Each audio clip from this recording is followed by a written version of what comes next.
Take a look at this. It's some of the latest footage released by the Pentagon today as the department continues to declassify its UFO files. The second drop includes over 40 videos released by lawmakers, along with a few files and some audio from NASA missions. To help us make sense of what is in these files, we are joined by Dr. Peter Skafish. He is a sociocultural anthropologist and co-founder of the Soul Foundation, an organization focused on scientific and philosophical issues related to UFOs. Hey, Peter, so we've been watching these files and some of the videos associated with them. What do you make of what has been released today?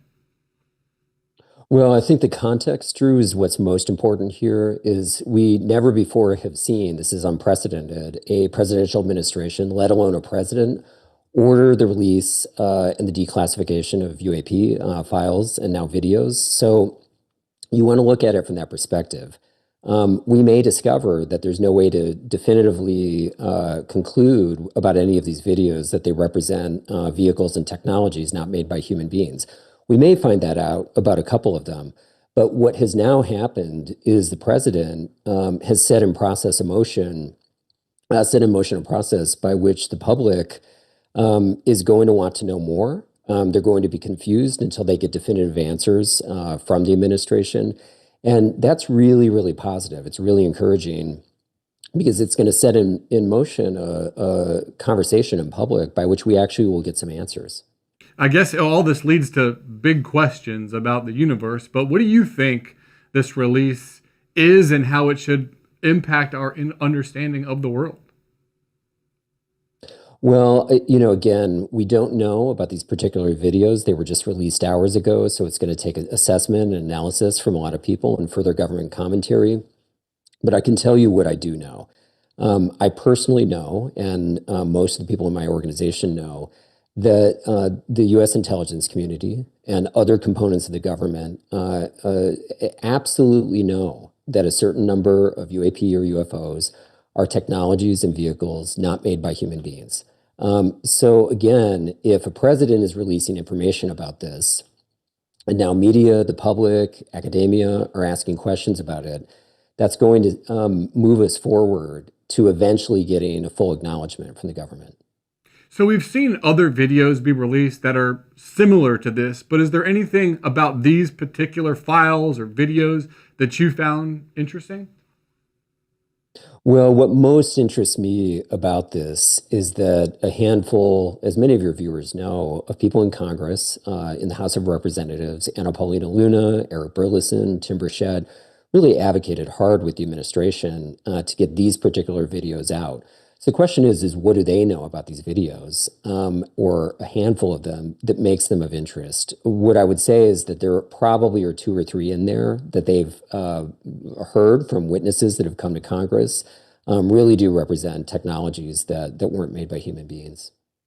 Okay, so not saying this is evidence of this, but if there were groundbreaking UFO revelations, how do you think that would impact society and the way we all understand our role in the universe?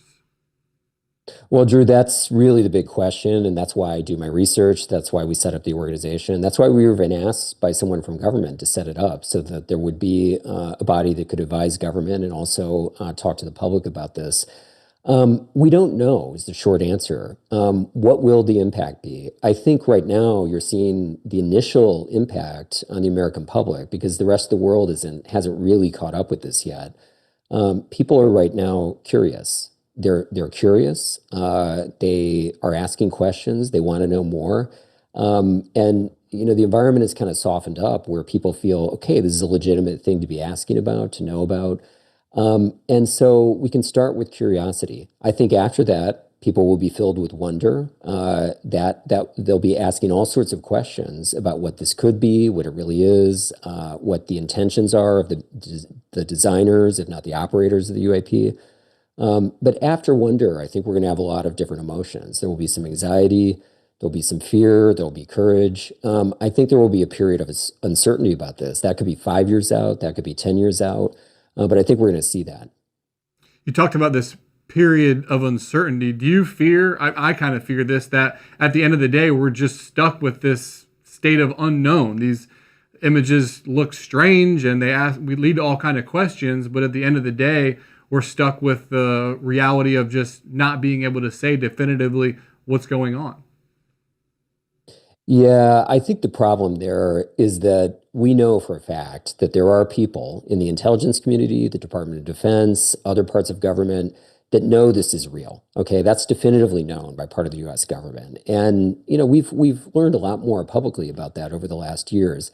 But until a president greenlights those people to come forward and say, "Yeah, we've known about this for decades and decades," and it was classified. We weren't able to talk about it.